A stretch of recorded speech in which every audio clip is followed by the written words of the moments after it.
Hey guys, and welcome to the fourth instalment of today's videos with Spartan086.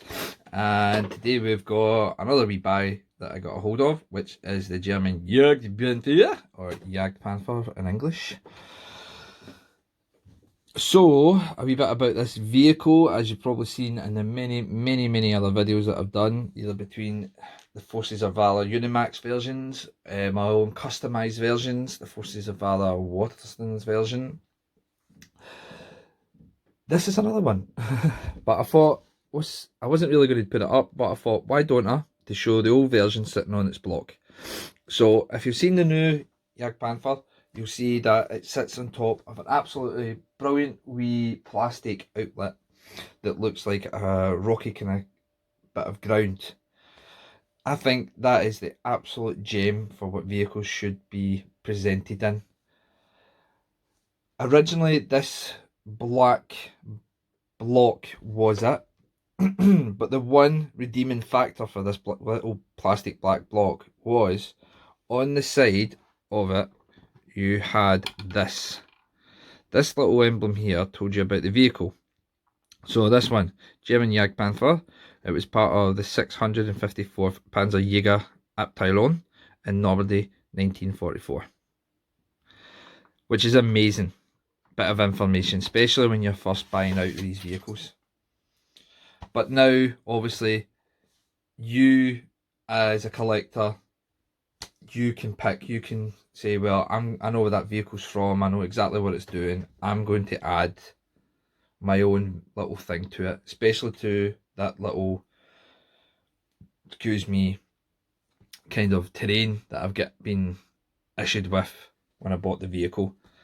So it kind of puts out a really factor of how old this is and how out of date it's become.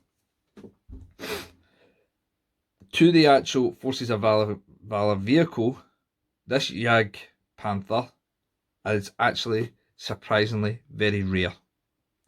I know some people are probably going, oh my god, no it's not, I've got like 4 of them. It is actually extremely rare now. 131 in its original colouring is very rare, and it's one of the first ones that if you look at it properly, you'll notice that not every one of them is the same. Now, I have one of these at the moment, and I'm going to bring it down and show you what I mean. Sorry about that guys, apologies. So, as you'll see in front of us, obviously 131. I'll move it away and then I'll show you this one, 131. They're absolutely different. Most of them are highly weathered, and some of them have gone overboard, some of them have not done enough, but overall there is differences in how the vehicles have been done. You can see how prominent 131's numbering is on the rear vehicle compared to the front vehicle. There is a wee bit more weathering done on the top here, but there is lighter areas compared to obviously less weathering done in certain areas, and a wee bit darker in the paler areas.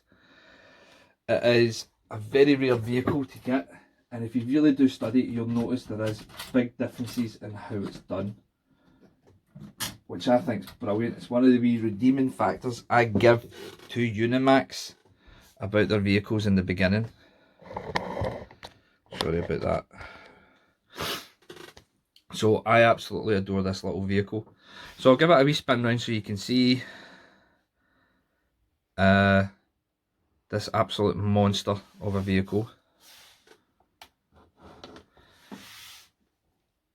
I know when it first kind of came into action, the Allies didn't know what to make of it. And to be honest, I didn't really know a lot about this vehicle when I first got it. It was overall, I think it was about the 4th vehicle I bought when Forces of Valor started coming out. It was about 2005. I bought it out of a model shop in a little town in England called Salisbury, which is not too far for any military, ex-military personnel watching. It's not too far from the big massive military exercise grounds in England called Salisbury Plain. So I bought it there and took it home, and my only understanding of the name Panther was of the tank. So it was like a 75mm gun, I was like, why is this encased? Where's its turret? What has happened to this thing? Did a bit of studying. I was like, oh my god, this thing is an absolute beast. It's got an 88 gun. Its armour is sloped. It's better than the Panther. Fair enough, it's not got a turret, but it's an absolute beast. It just charges through. It's like basically like a wee rhino. It just smashes its way through lines, just absolutely decimating tanks. It is an absolute monster, and I love it for it. And Unimax did an absolutely bang up job when they painted these ones compared to some of the later ones you'll see. Obviously, there's another version of the 131, and it looks like it's just been thrown into paint, and somebody has, I don't know, just went with a paintbrush. It just looks terrible. And if you compared both of them to each other, you'd just be like, what happened in those few years between them? But overall, this is an absolute beast, and the paint job on it is fantastic. I'm thinking of actually doing a bit of work to this. Not too much, not going to like overpaint it or anything, but I'm thinking of adding a bit of foliage and a wee bit of grass, etc. for its Normandy effect, and make it look a lot better, spice it up a bit. So overall, thumbs up for this. If you've got this one, you know what I'm talking about. If not, please look out for them. They are actually appearing more and more on eBay. Please don't get duped into just buying these for the sake of it. I went on and looked at a man selling a Sturmgeschützen 4 that was from Forces of Valor's kind of winter collection, and I think it was supposed to be for the Ardennes offensive, and starting bid out of the box £120. Do not fall for that. £120 in the box, possibly in very good condition. Outside the box, don't pay that kind of money, guys. If you have any questions about it, more than happy to show you. I'll even can talk to you over the internet about it.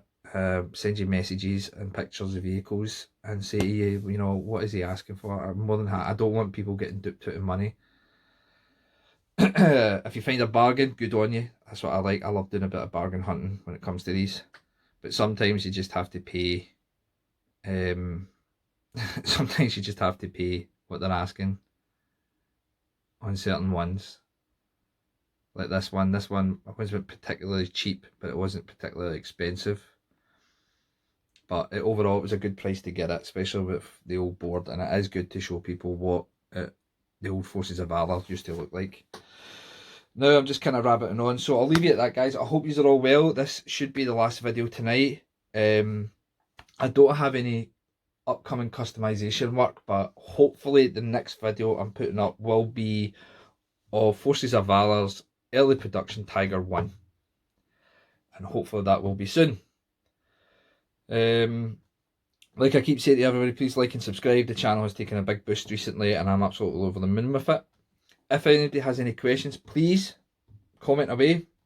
If anybody has anything they want to say or they don't like, please put it up. I'm more than happy to talk to you about things maybe I can change for the channel and make it better for you. Constructive criticism is always welcome. But overall, if you are happy, please like and subscribe, tell your friends, get it out there, and we'll get the channel going better. And I'll hopefully have more news for you soon on Forces of Valor's early production Tiger. So until then, guys, take care. Bye bye.